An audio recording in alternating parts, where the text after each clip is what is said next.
আমরা আজকে এসেছিলাম, ভেবেছিলাম মন্ত্রী মহাশয় থাকবে।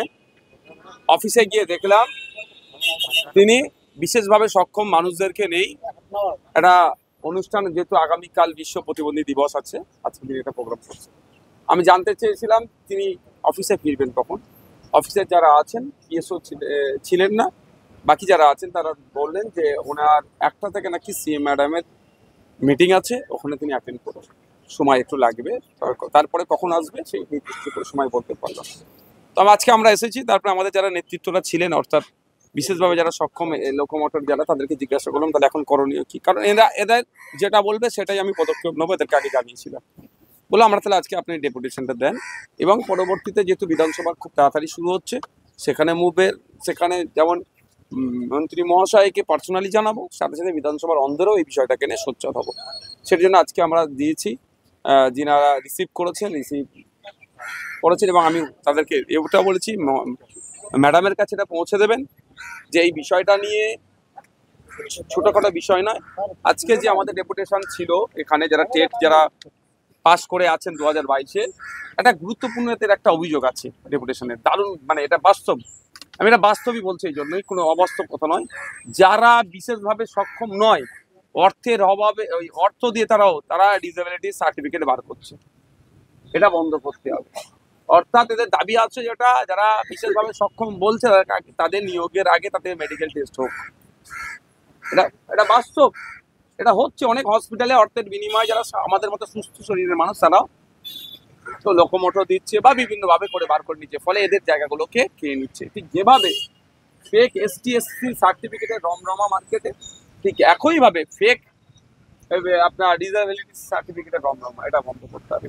এদের দাবির মধ্যে হচ্ছে, দেখুন এরা যে 2019 সালে লেবার ডিপার্টমেন্ট একটা নোটিফিকেশন জারি করেছিল, সেই নোটিফিকেশনের ফলে প্রচুর যারা এই সমাজের মানুষ তারা আজকে বঞ্চিত হচ্ছে।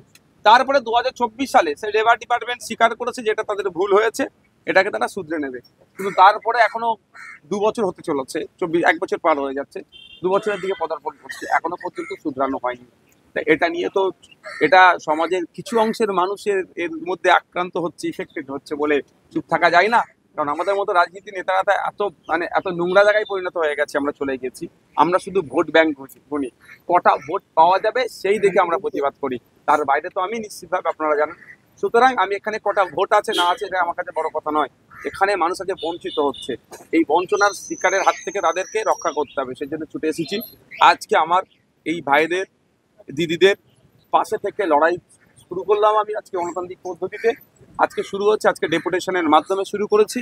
আমি আপনাদেরকে এখানে বলতে পারি, যতদিন না পর্যন্ত এই সমস্যার সমাধান হচ্ছে, আমি লোকোমোটর যারা বিভিন্ন কাস্টের আছে, এখানে উচ্চবর্ণের মানুষ আছে, পিছিয়ে বর্গের আছে, হিন্দু আছে, মুসলমান, সব কাস্টের মানুষ আছে, এদের জন্য আমি লড়াই সংগ্রাম চালাবো গণতান্ত্রিক প্রক্রিয়াতে। আমি একজন আইনসভার সদস্য হিসাবে আইনসভায় বিষয়টাকে উত্থাপন করব, ওখান থেকে যাতে সলিউশন হয় সেটা হবে। সাথে সাথে এটাও বলে রাখছি, আইনি লড়াইয়ের জন্য অলরেডি এরা প্রস্তুত নিয়েছে। কিন্তু প্রশ্ন হচ্ছে এটাই, কেন এদেরকে আইনি লড়াই করতে হবে, কেন এদেরকে উকিলের খরচ দিতে হবে? কারণ আজকে বিকাশবাবু লড়াই করছেন, বিকাশবাবুর খোঁজলে দেখা যাবে হয়তো পারিশ্রমিকে নিচ্ছে না, কিন্তু কথা হচ্ছে এটা, আজকে নিচ্ছেন না বিকাশবাবু, কিন্তু কালকে যদি নেয় তাহলে এরা কোথা থেকে পাবে? আর সরকার ভুল করবে, লেবার ডিপার্টমেন্টের ভুল নোটিফিকেশনের জন্য এদেরকে আইনি লড়াই করে সমাধান করতে হবে, এটা নয়। সরকারের কাজ হচ্ছে জনগণকে ঠিকঠাক রাখা, জনগণের অধিকারকে সুনিশ্চিত করা। আর সরকার যদি ইচ্ছাকৃতভাবে এদের অধিকারকে কেড়ে নেয়, এটা মেনে নেওয়া যায় না, সরকারকে জবাব দিতে হবে। এটা শুধু এক্ষেত্রে নয়, এটা নয়, প্রাইমারির ক্ষেত্রে, স্পেশাল এডুকেশনের যে ফর্ম ফিল আপ হচ্ছে সেখানেও এই লোকোমোটরকে একটা রিজার্ভ করে দেখিয়ে দিয়েছে। কিন্তু 2016 সালের এই বিশেষভাবে সক্ষম তাদের যে আইন তৈরি হয়েছে, রিফর্মস হয়েছে আইনের, সেখানে কোনো জায়গায় জাত ভিত্তিক সংরক্ষণের কথা উল্লেখ নাই। কিন্তু এখানে ওই 2000 RPW অ্যাক্ট অনুযায়ী এরা মান্যতা দিচ্ছে না। অ্যাক্টের বাইরে গিয়ে, আইনের বাইরে গিয়ে, RPW আইনের বাইরে গিয়ে এরা নিজেদের মনমতি করে এই ধরনের চাপিয়ে দেওয়ার চেষ্টা করছে। এই চাপানো সংবিধান বহির্ভূত, আর্টিকেল 14, আর্টিকেল 16 বহির্ভূত। আমরা এটাকে দ্রুততার সাথে প্রত্যাহার করার জন্য আজকে আমি থেকে ডেপুটেশন শুরু হয়েছে। তবে আগামী দিনে যদি দ্রুততার সাথে এই বিষয়টাকে নিয়ে যদি মন্ত্রী মহাশয় বা রাজ্য সরকার যদি মনে করে ওদের গুটি কয়েক মানুষ আছে, ওরা ওরা আমরা ভুল নীতিতে ওদেরকে মেনে নিতে হবে, এটা আমরা মানবো না। আগামী দিনে শুধু এরা থাকবে না, এদের পাশে বাংলার মানুষ থাকবে। নির্বাচন ইসিআই এর কলকাতা চ্যাপ্টারের ওয়েস্ট বেঙ্গলের যে সিও অফিস আছেন সেটা অন্য কোনো জায়গায় সরিয়ে দিলে সমস্যার সমাধান হবে না। তা দরকার নিরাপত্তা। রাজ্যে ল অ্যান্ড অর্ডার কন্ট্রোলে রাখার দায়িত্ব, ল অ্যান্ড অর্ডার বিষয়টাকে সমস্ত স্টেটের বিষয়, স্টেট দেখবে। স্টেট যদি ল অ্যান্ড অর্ডার ঠিকঠাক রাখতে না পারে, নির্বাচন কমিশনের অফিস ওয়েস্ট বেঙ্গলের এবং তার আধিকারিকদেরকে নিরাপত্তা দিতে ব্যর্থ হয়, সেক্ষেত্রে নির্বাচন কমিশনের যিনি টপে আছেন, চেয়ারে আছেন ভারতের নির্বাচন কমিশনের যিনি, তার উচিত হবে গণেশ কুমারজি এর পরবর্তী পদক্ষেপ করা।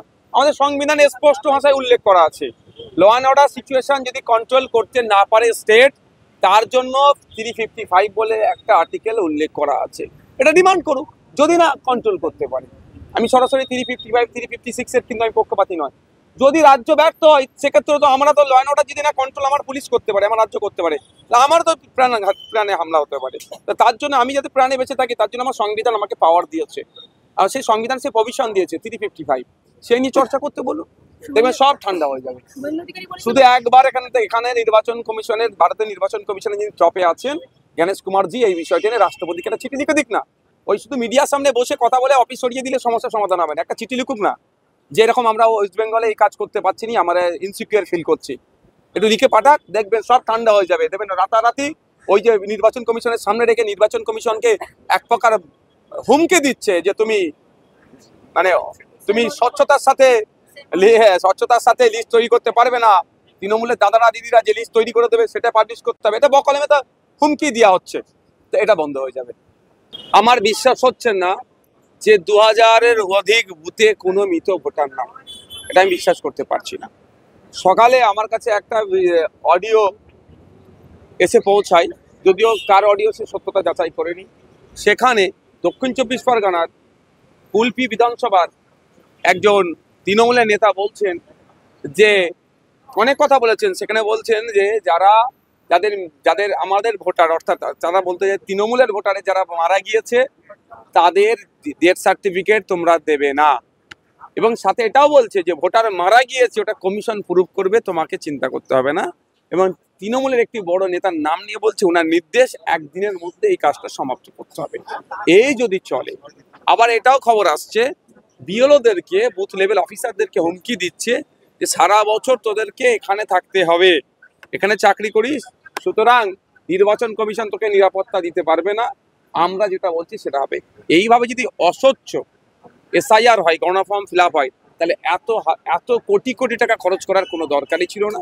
যেই ভোটার লিস্ট ছিল তাই অনুযায়ী ভোট করাতে পারত।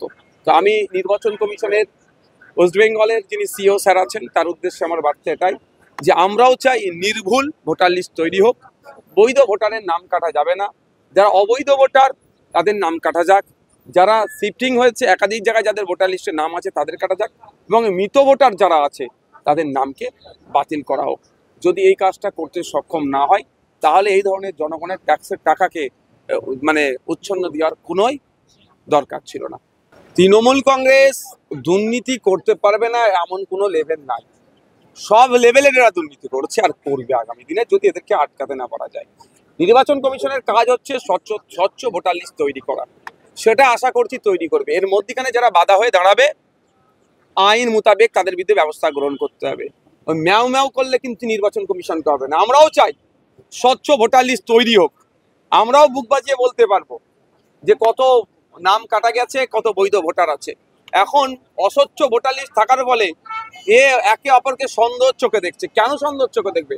আর শুভেন্দু বাবুর কথা বলবো, শুধু তিনি ওই ভাষণ দিয়ে চলে যাচ্ছেন, তাদের হাতে সেন্ট্রাল গভর্নমেন্ট আছে, আমরা বলে যাচ্ছি না একের পর এক কেস সেন্ট্রাল গভর্নমেন্টের হাতে থাকার পরেও, ইডি সিবিআই হাতে থাকার পরেও তৃণমূলের নেতারা জামিন পেয়ে যাচ্ছে।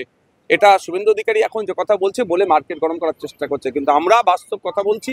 নির্বাচন কমিশনকে দায়িত্ব নিতে হবে, দায়িত্ব নিয়েছেন, গণনার ফর্ম দিয়েছেন, বৈধ ভোটার লিস্ট তৈরি করার জন্য সেটা সম্পূর্ণ তাকিয়ে করতে হবে।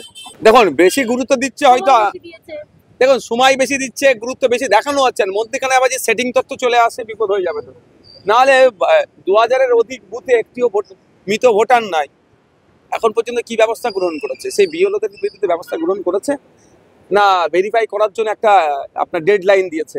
কিছুই তো আমরা জানতে পারছি না। এগুলো তো জানানো দরকার, এগুলো তো প্রেস করে জানানো দরকার যে আমরা ওই ওই ওই 2000 সামথিং বুথের বিএলওদের সাথে কথা বলছি, শোকজ করেছি, বা হলো ভেরিফাই করার জন্য, ক্রস চেক করার জন্য অন্য কাউকে নিয়োগ করছি, তৃতীয় কোনো পন্থা অবলম্বন করছি, সে বিষয়ে তো আমাদের কিছুই বলেনি। শুধু এতটুকু বলে ছেড়ে দিলে তো হবে না।